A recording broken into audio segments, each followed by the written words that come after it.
Welcome into the Fantasy Football Diagnostics Podcast, where we provide you with your weekly diagnosis of everything fantasy football. Whether it's season-long leagues, dynasty, DFS, or sometimes even IDP, we got you covered all year long.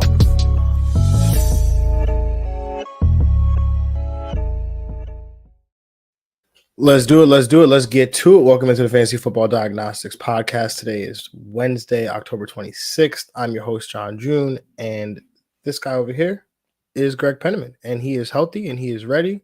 Greg, how you feeling today, man? You feeling much better? You are muted, sir. Definitely much better.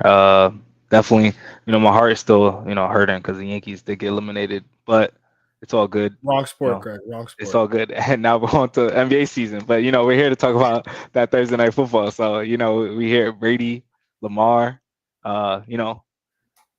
wish the Tampa Bay Bucks was a little better. But I will tolerate the basketball talk. Okay, cool. But I will not tolerate the baseball. Nah, I mean, obviously it sucked that the Yankees got eliminated. I mean, no wonder you were so sick on Monday between the Yankees and all the injuries that took place in fantasy football. And it was bad. It was just it was gut punches. I mean, I was a shell of myself, Greg, on this show recording it. I mean, Brees, yeah, man. Oh man, that's real. It's sad. It's really sad. Like very sad. Very sad. We got to count that as the breakout year, though, for sure. Like, already, we're counting that. I'm gonna take credit for it. Yeah. That's when we do the what goes right or what the calls episode. I will definitely be talking about Brees Hall and. I mean, I'll just say it because I never got the chance to say it, but these last few weeks, even before the Denver game, he was on a 17-game pace of a 1,500-yard rushing season and 500 yards receiving. Yeah, that was the kind of year he was having. Yeah, RB1. He's putting up Saquon rookie year numbers. Like he was balling. He was balling. Hey man, just draft him in the first round next year. You got it. Oh, I'm gonna get a discount because of the ACL. Oh, okay. Second round.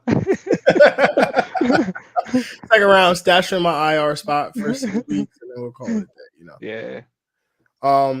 But we do got to talk a little bit about some news though, because as a result of the Brees Hall injury, the Jets go out and make a trade, right before the trade deadline on November 1st. But they go out to acquire Jacksonville running back James Robinson, and so obviously this has an impact on two backfields. But let me just hear, I guess, the reaction, in Jacksonville, and then, how you see James Robinson fitting in with the Jets here. Well, definitely happy for all the Travis Etienne managers out there. I'm sure they're having a party right now.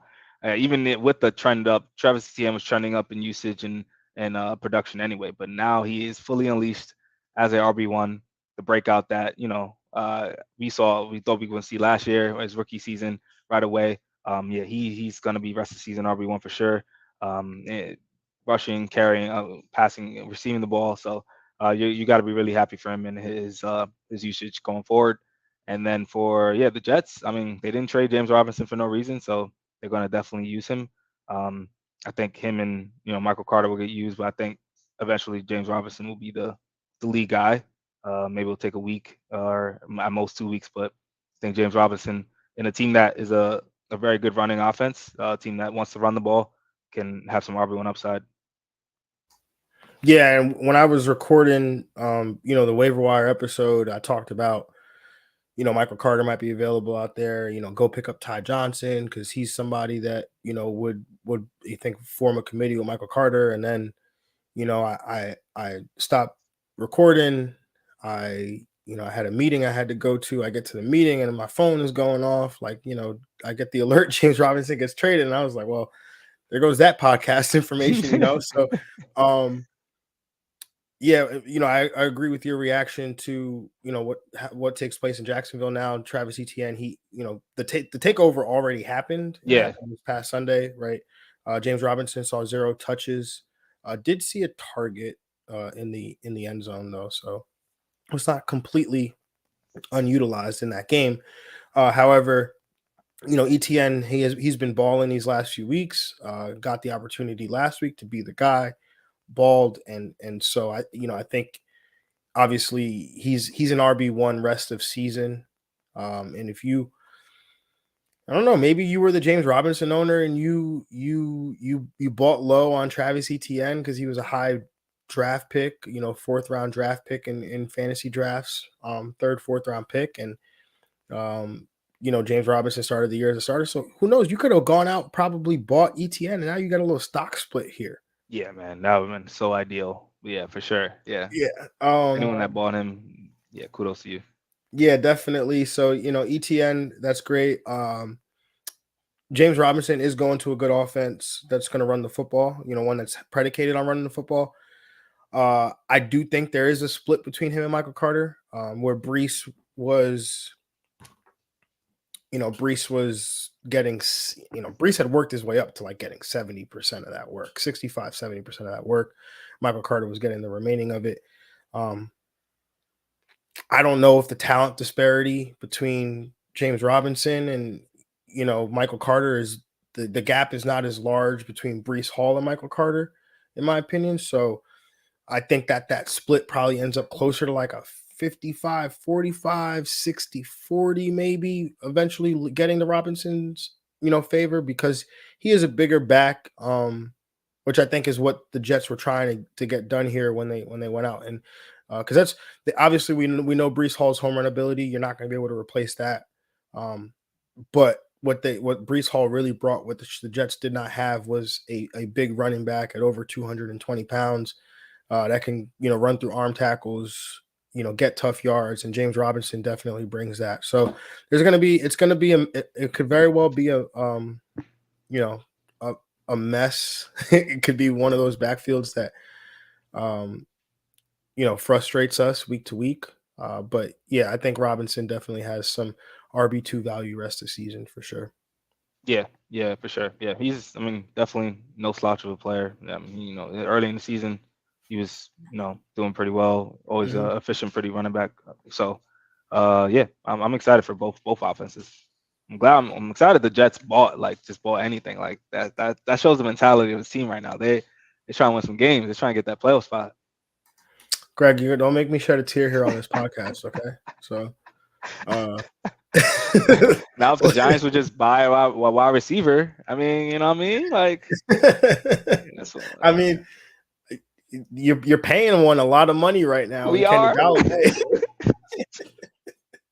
We are. Oh man. Hey, who knows, man? Wan'Dale Robinson season, True. That's true. Facts. All right, let's talk about. Well, before we talk about Thursday Night Football, because it is our Thursday Night Football preview where we do break down Thursday Night Football, give out some bold predictions, which actually turn out to be prop bets now, and give out some streams of the week because we always got to do that. We always got to start the week out with some streams of the week. And yes, so, sir. Greg, you seem to be going to a place where I went to last week. Where are you going? Yes, sir. I'm going to Daniel Jones. Not Danny Dimes because he doesn't get his points off passes. Wait, did you say Daniel Jones? I did. Wait, no, I didn't. I'm sorry. Daniel Jones. I know I didn't. It's because he's rostered in too many. He's rostered over. I would have taken Daniel Jones. Anyone that, if you see Daniel Jones out there, go get him right now. But I'm going with Davis Mills versus Tennessee. He's not percent rostered.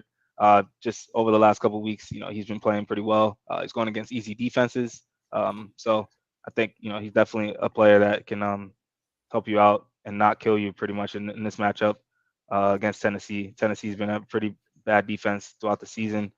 Threw for 302 last week and 2 touchdowns. So he's been finding a groove. Over the last 4 weeks, he's got at least 240 yards. So 3 of the last 4 weeks. So I'm looking forward to seeing David Mills continue to catch up for his team and throw a lot of passes.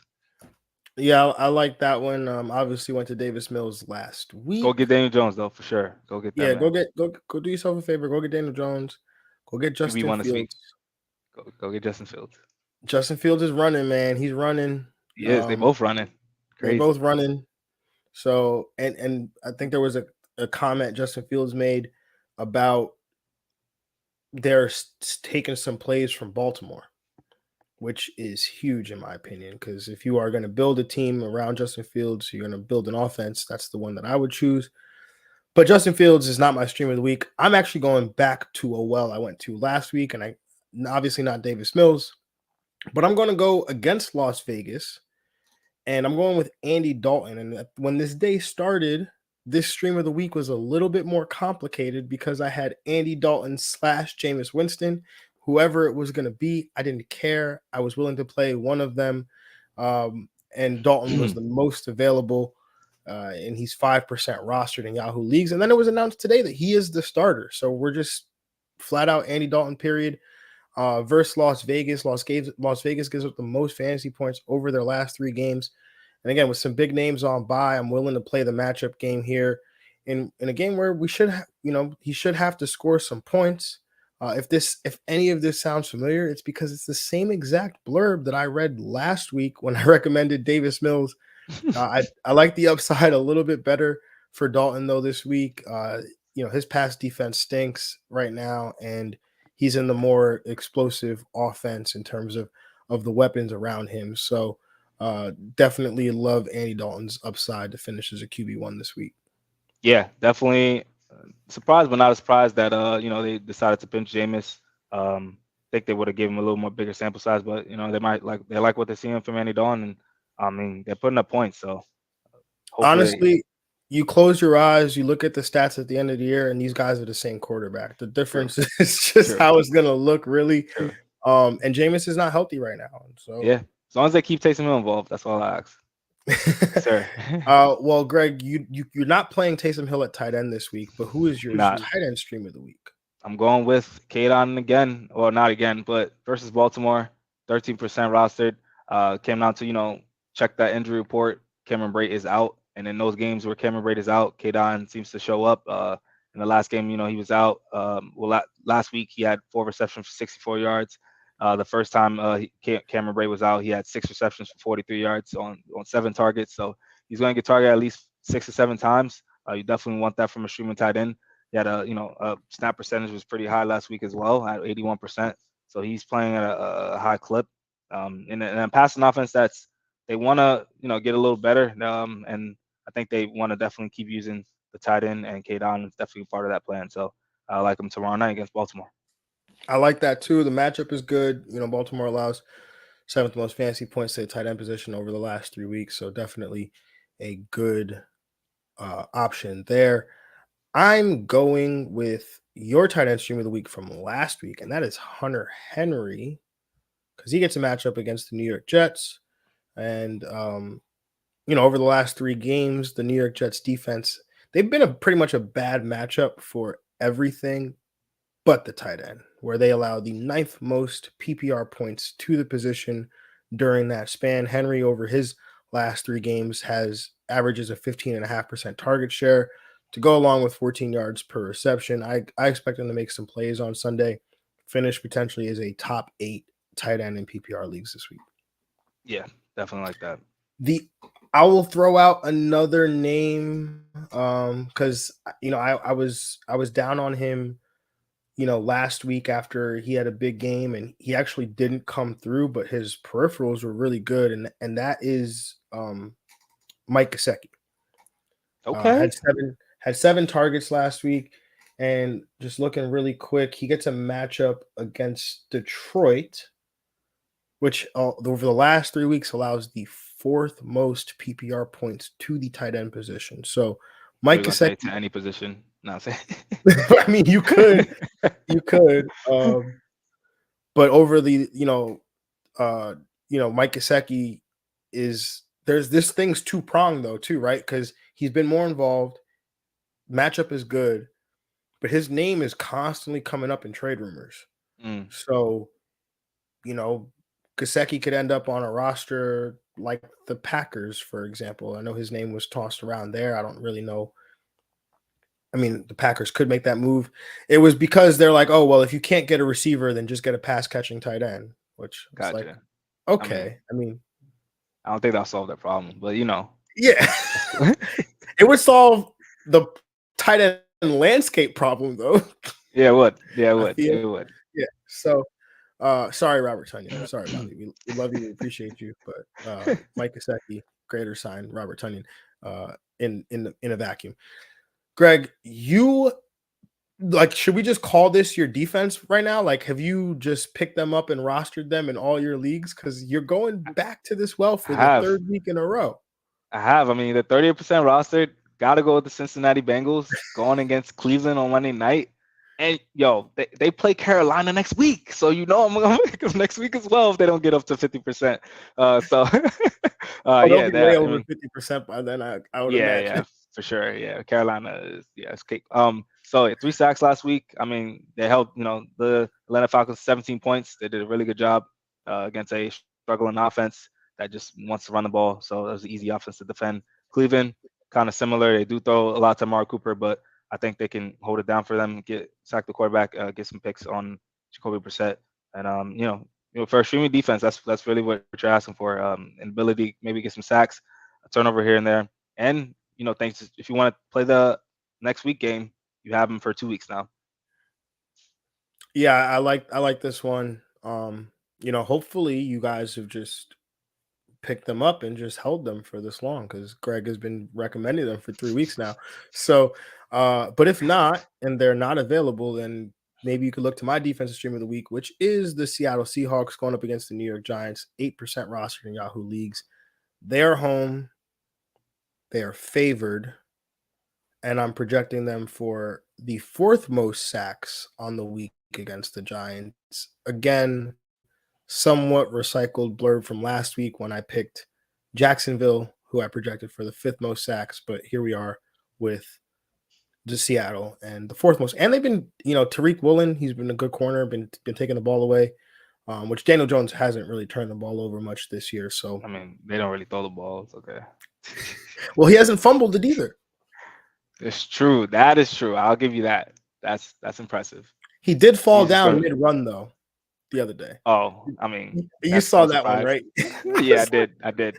I was like, It not was again, not again. I was like, oh, he's about to break it. He's about to break it. And then my man just falls.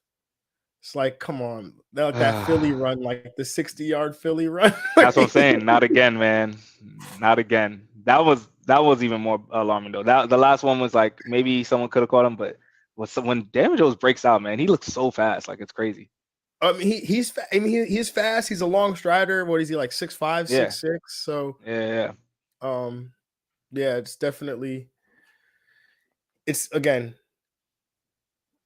some quarterbacks that you have on your fantasy team just don't watch the game. Don't watch the game. No. Just don't watch the No. game. No.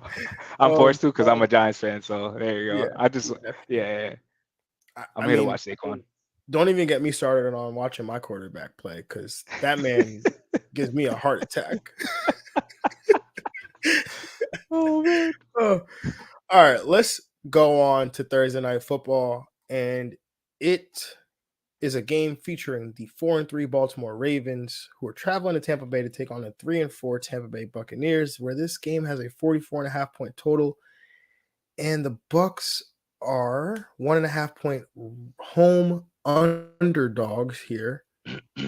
Weather's okay in terms of injuries. On the Baltimore side, defensive lineman Calais Campbell, he's out with an illness. Tight end Mark Andrews, he's questionable with a knee. He's been dealing with that knee since last week. Running back Gus Edwards, he's limited with a knee. I think that's just probably maintenance. And then on the Tampa Bay side, Sean Murphy Bunting, he's out with a quad. Antoine Winfield Jr. out with a concussion. Guard Luke Gadecki out with a lower leg injury. Cornerback Carlton Davis out with a hip. Tight end Cameron Brate out with a neck. Wide receiver Russell Gage out with a hamstring. Linebacker KJ Britt was placed on injured reserve with an ankle. And our good old friend Julio Jones is a game time decision with a knee injury. And Greg, after all of these injuries, I now have to ask you for your analysis on this game. I'm gonna take the under. I'm gonna take Baltimore to cover and Baltimore to win. Yeah, on the Baltimore side, it's pretty simple. Lamar Jackson, of course, you're throwing him out there. It must start. Mark Andrews is also a must start. think now we can add Gus Edwards into this conversation. Right away they put him in. He's going to get a lot of the goal line usage, so he can get touchdown upside for sure. So I'm placing him in that RB2 category right away. And then for the Tampa Bay side, Tom Brady definitely been struggling a little bit this year. The offense has been struggling. I think I got him. He's still a start. I don't think you're benching Tom Brady in this matchup. Baltimore secondary is kind of weak. I'm gonna give him QB high and QB2, like borderline one. Fournette though must start. For anyone, I'm probably start anyone on the team is Fournette, and definitely Mike Evans for sure. If he's gonna force to feed it to anyone, it's gonna be Mike Evans as a wide receiver 1. Chris Godwin is a wide receiver, low end wide receiver 2, and K Don, tight end shooting the week. I think he has some tight end 1 upside for sure. Yeah, I switched. I'm not gonna lie, I switched my pick like right before we started recording. Because I was originally gonna come in here, I was gonna tell you under. I was gonna tell you Tampa Bay to cover, Tampa Bay to win, and my logic was gonna simply be the fact that there's no way Tom Brady at 3-4 is gonna lose his 3rd game in a row. Has never happened, right? Or I has don't it like been Tom like Brady's ever lost 3 games in a row. I mean, we've gone seasons where he hasn't even lost 3 games. Yeah, I think they did show. I did see a stat recently of them trying to say that it's either been a really long time, like 20 years, or it just never happened. I think. Yeah, so I was getting ready on here to be like, well, Prime Brady, time too. Brady losing. prime time, back against the wall. But then I saw this injury report, and then I thought about it, and I've thought about that was the old Brady. And when I say the old Brady, I mean the young Brady. Mm-hmm. The young Brady was the one that strikes fear in my heart. This Brady right now, I don't know. Oh man, I don't know. So we always said, Father Time was undefeated, but Brady kept outrunning him. I love those LeBron James commercials, by the way, versus Father Time. I don't know if you've seen the I Nike have not seen campaign. it. Oh, they're perfect. They're perfect. LeBron James versus Father Time. It's perfect. I'll definitely look at that when we get off of here. But yeah, I mean, well, I'm gonna just give my pick now. I'm gonna take the under. I'm gonna take Baltimore to cover. I'm taking Baltimore to win. On the Baltimore side, Lamar has been underwhelming, to say the least, these last few weeks. Through the first 4 weeks of the season, he was the QB1, averaging 28.8 points per game. These last 3 weeks, he's the QB20, averaging 13.9 points per game. He threw a combined 11 touchdown passes while running for 2 more in those first 4 games, compared to just 2 passing touchdowns, no rushing touchdowns over the last 3. So hoping he could turn it around here against a Tampa Bay defense that's allowing the 11th most fantasy points to the quarterback position, but is also, obviously coming in this game with a bunch of injuries in the secondary. I mean, Sean Murphy-Bunting, Antoine Winfield Jr., Carlton Davis. That's 2 starting corners and a starting safety right there. So definitely a blow there. I expect Gus Edwards to be in be an RB2 in this matchup. The touchdown opportunities are going to be there for him. We saw what Carolina was able to do against this rush defense, and honestly, Baltimore is a team where, like, I don't care how good your run defense is, because they're going to run it, and the way that they run it, like, it doesn't really, like, it's just different. So I'm willing you to adjust to them. They don't adjust. Exactly. You adjust for Baltimore. Yeah. Bateman seems to be back in the lineup. Was limited with some foot injuries, at the start of the week. But I think he's back in business as a low end wide receiver 3 with some wide receiver 2 upside. Duvernay, low end desperation flex. Mark Andrews, if he can go, which I think he will go, but he is a little bit limited. But obviously, you're not going to bench him.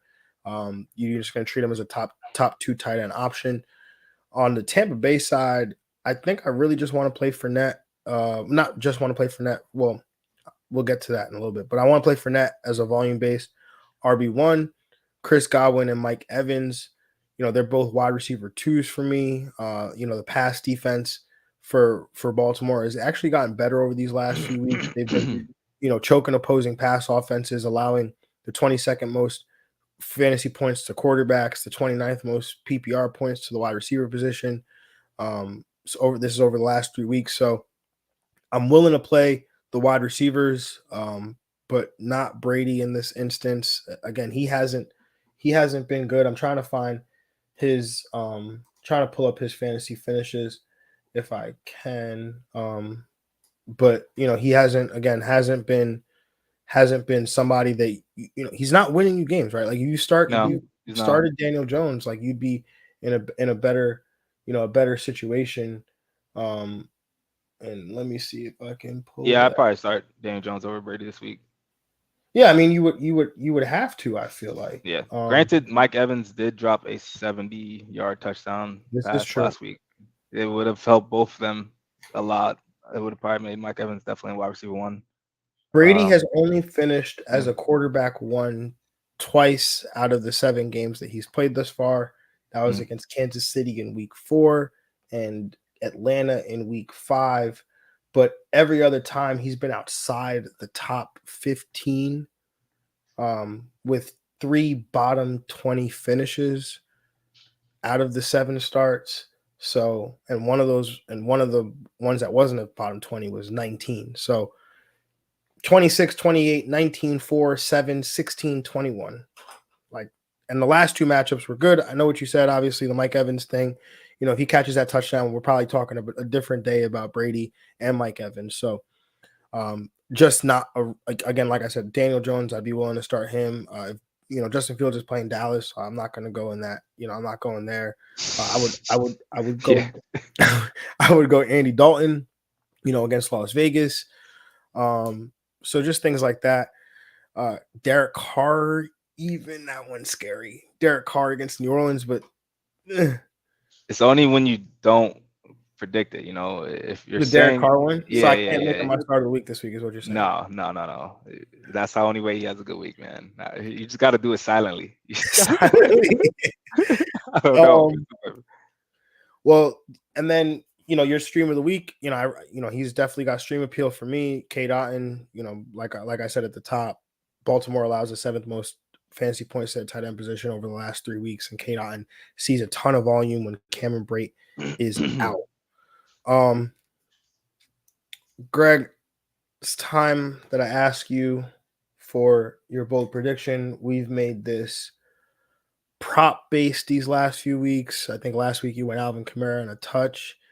Last week I went DeAndre Hopkins over 70, which we got, and a touchdown, which we did not get.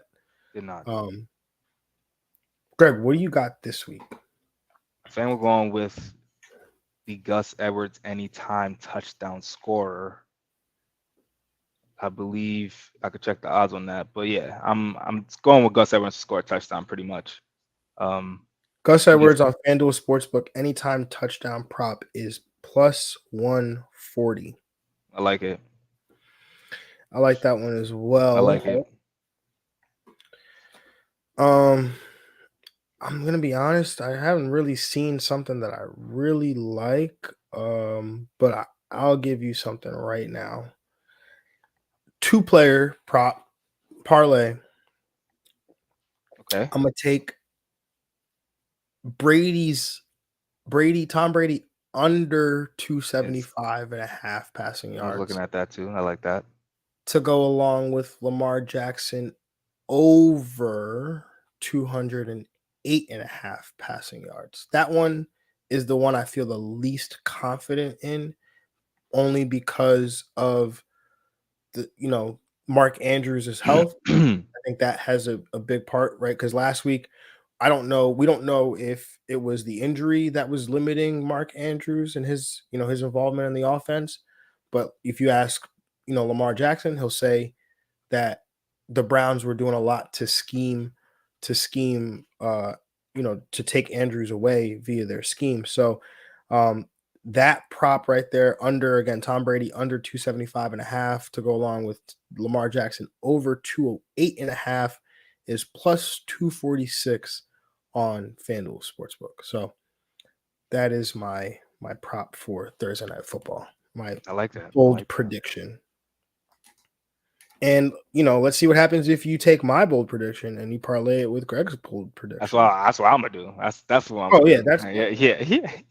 And that is plus 810. Ooh. So Ooh. yeah. So definitely play along with us. We'll see what happens. We'll see if we $5 for plus 810, Yeah, that's nice money right there. Yeah. It's hey, look, like I said, 2 weeks ago, Brian Robinson over 60, that one hit. And a touch. And he got the touch. That hit too, yeah. And then this week last week I went D-Hop over 70 and a touch. Obviously, those both didn't hit, but the over 70, which was plus money, if you got in on that, then that was good. So play along with us, and hopefully you guys make some cash out of this as well. Greg, before we close this out, I do want to ask you your thoughts on some players and whether they are snip candidates. Because we're in week 7 or week 8 rather. Week 8. Oh, it's crazy. We know mostly what we think we know, right? Yeah. Teams are going into bye weeks, which means we're about to learn something completely different, right? Because teams are going to come out of the bye and we're going to think we know something about them, and then little do we know that they self-scouted themselves, and then you have shown me rookie players do break out after bye weeks though. I remember you telling me that. So yeah, that's a good trend. Yeah, I think I'm gonna put that on a mug. Rookies after the bye. Rookies after the I like bye. that. Rookies after the bye. Yeah, actually, the one rookie, who is coming off a bye, who I'm very interested in. This is low probability of hitting because the player who's also in his backfield is playing really well, is James Cook in Buffalo. A running back. I think he was a second or third round pick. There's some good capital invested in him. And he was a good player coming out of Georgia. And he's got pedigree. His older brother is Dalvin Cook, the running back from Minnesota Vikings. And so, he's looked good in spurts. But like we always say, rookies after the bye week, that's a good opportunity for teams to get those rookies more involved, find out what they're good at, what they need to work on, and, basically get some good production out of them. I think one of my biggest rookie after the bye week calls was DeAndre Swift, man. I'll never forget it. I'll never forget it. Let's go. D Swift. So yeah, just James Cook plays on Sunday night, so just scoop him up. See what happens, or maybe if your league is not super active, you can wait until after the 1:00 games, kick off, and let's say you picked up somebody, or maybe another backup running back, and you see how that goes, and then you can scoop up James Cook. But yeah, just something to note. But Greg, let's talk about some guys that are underperforming right now that managers got to figure out what to do. So I'm going to throw this one out there because you weren't here on Monday, and I talked about it. But it's probably harder for me to make that decision than you. But Kyle Pitts. Oh, I mean, you made the decision for us in one of our leagues. I had to refresh the app a couple of times actually because I thought that something happened, and yeah, we dropped Kyle Pitts. I'm here with you. I'm snip of Kyle Pitts, man. He can't get single digit yards. He got single digit yards last week. He was close to getting it the previous week, even though he got a touchdown. Like, this man is now entering touchdown or not category for a tight end. So we don't want that. That's not a player we want to roster every week. That whole Atlanta offense is entering touchdown or not territory. Oh man, Yeah, Um, it's tough. So yeah, I'm with you on that. Snip is here. When you have hot streams out there that you can take for injured players or just players that can give you a safer floor, you'll take that at this point over Kyle Pitts. what about Russell Wilson? Oh, also snip. I was snip last week when he got hurt, and then we're able to play this week. But even coming back, I was, I just don't think it's not the. I don't see them becoming an explosive offense overnight. So it would at least take another couple weeks for them to get their groove. But I did hear reports he did do 4 hours, 8 hours on the plane. He did do some high knees, so he's ready to hurdle some people, ready to maybe get some rushing yards out there. So he's getting ready. Oh, Oh the man, meme, the best meme I saw was him like saying the Broncos team that's going crazy probably over him doing high knees and praying for 4 to 8 hours. Oh man, yeah. Yeah, somebody was like, "Oh, did he probably left his seat reclined and then when the when the flight was over, he ran to the front of the aisle as the plane landed and he was clapping the whole way." Just making But him yeah. seem like the worst plane ride passenger ever. Hopefully they Yeah. had some Beats on, some AirPods Pro, noise canceling, or something. Yeah, just knocked out. um, what about Cam Akers? That is an interesting name because the only Mm. reason to hold on to him is the hope that he eventually gets traded and goes to a football team where he maybe has a more defined role in the offense.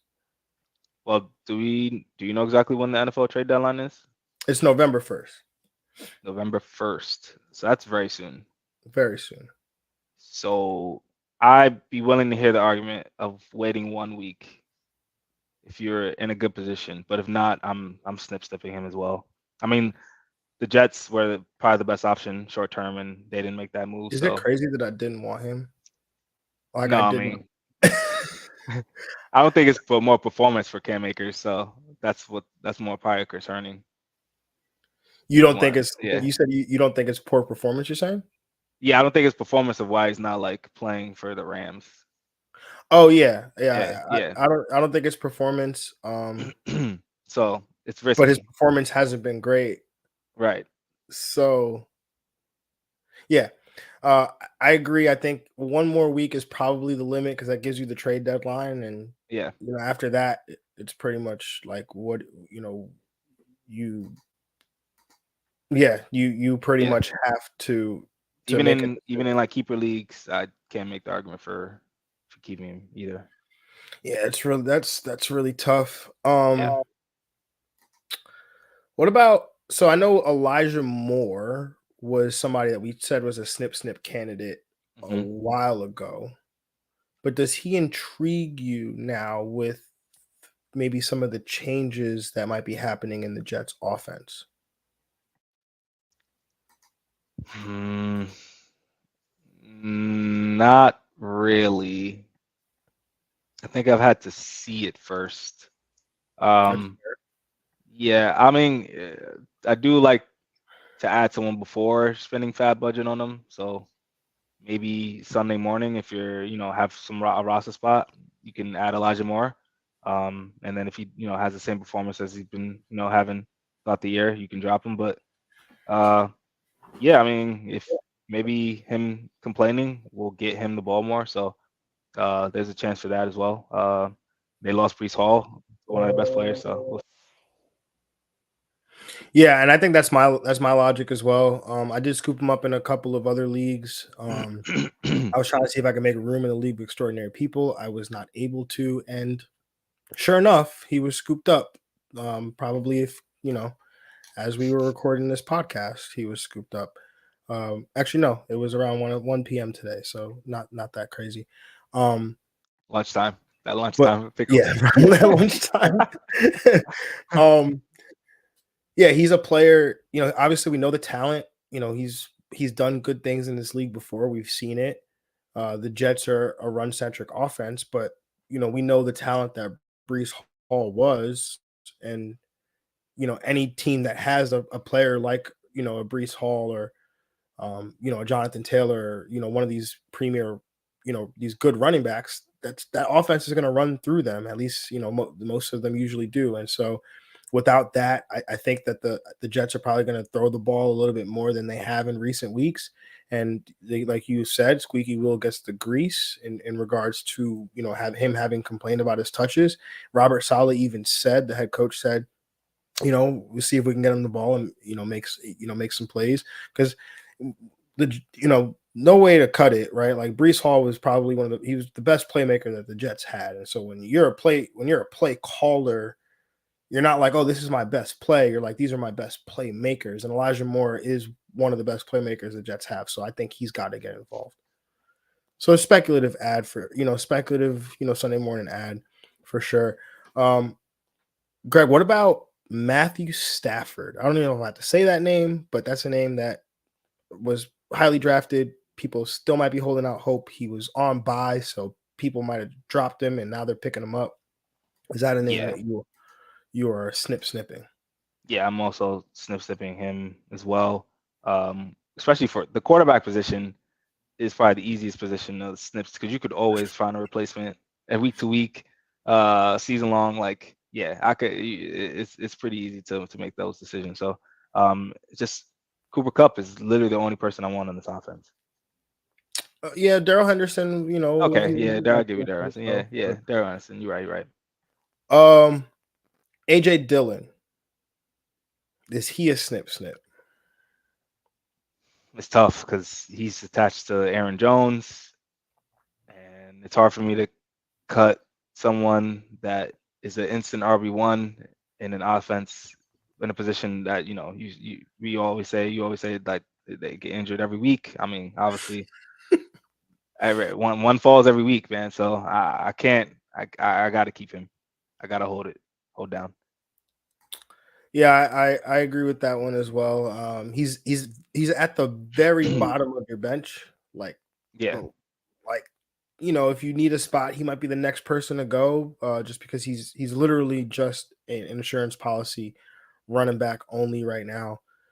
it's AJ Dillon, Alexander Madison, and Khalil Herbert. Well, Khalil Herbert looks like he has standalone value now. That's true. Yeah. Okay, Allen Robinson had a big game before the bye week. Are you chasing that, or are you gonna let that be fool's gold on the Yeah, I need to see that again. I will need to see two weeks of that. Two straight weeks. Data. Yeah. I can't. I'm not going back to that well until especially because of what we went through with Allen Robinson last year. I think that's probably a lot, he's got to make up this year and last year too. Yeah. I feel like we gave him a long leash for cutting him, so we got to give him he's got to earn our trust back. Yeah. And I think that's really it right now. I think Drake London, that's the last one, because that's one that I struggle with. Yeah, so much talent there, man. So he was balling early in the year too. Like, so it's possible. It's possible in this team. It's not like Kyle Pitts or it's. I think I'm stashing him still for a couple more weeks. I guess my thing is like, because they're tied for the division lead with Tampa Bay. That's not good. That means he thinks that whatever he's doing is working. I mean, last week they lost. I went on a rant, Greg, but last week they lost, and my man threw the ball 13 times. 13 pass attempts in a loss. Not a 16-19 loss. You lost 17-35 and against Joe Burrow, who had 300 passing yards and 3 touchdowns at half, and you threw 13 pass attempts. That's brutal, man. That's brutal.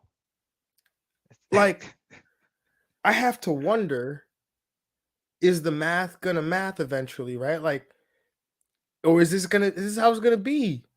Well, if they fire him and they get a new coach, we know they're gonna be passing the ball crazy. Why would they fire him? They're like first in division right now. He's not getting fired. Oh man, no. Oh man, My man thinks he's still calling plays for Tennessee, and he's got Derrick Henry back there. Well, hopefully they're going like a 8-game losing streak, and they'll probably throw the ball a combined 40 times in that span. So. Brutal, man. This offense is brutal. So we're gonna hold Drake London then. Yeah. Romeo Dobbs, is he a snip? Yeah, he's snip. Yeah. Alec Pierce, are you holding on? We know the quarterback change is here with Matt Ryan to Sam Ellinger. Are you willing to wait a week? I'm willing to wait a week on Alec Pierce. I like him as a player and a fantasy asset. Robert Woods is I mean, he's probably on waivers, but he got picked up. Like, any interest there?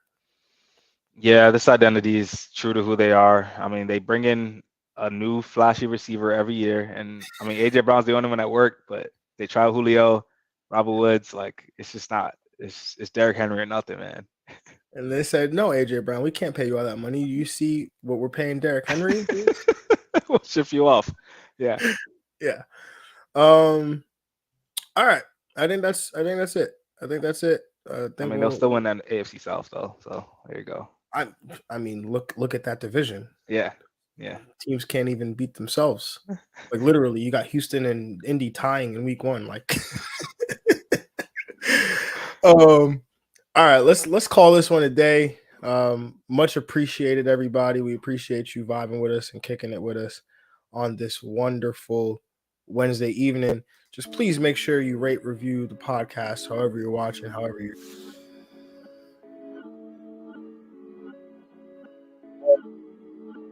along with a London game to break down. So make sure you tap in. Greg, why are you shaking your head at these London games? No, this specific London game. Oh, this specific London game. It's basically another Denver, prime time game. Like, it's another one. Like, I guess when you put it that way. I gotta start my morning like that? My morning? Hey, maybe it's one of those where you're still laying in bed and you just got it on. You're not really watching. Right. Yeah. I like that. Yeah. Close your eyes, you can hear it. And you're like, okay. Yeah, I'm looking at my lineup. Yeah. It's like, yeah. It's refreshing fantasy. Like, yeah. All right, y'all. Well, we'll catch y'all tomorrow. Break down all these 1 p.m. games and this dreaded London game. And then obviously we'll see y'all on Saturday when we break down the remaining slate of games and give out some starts of the week. And I try to get another game up on Greg and get money. So until next time, we'll see y'all tomorrow. Doing everybody. Yeah.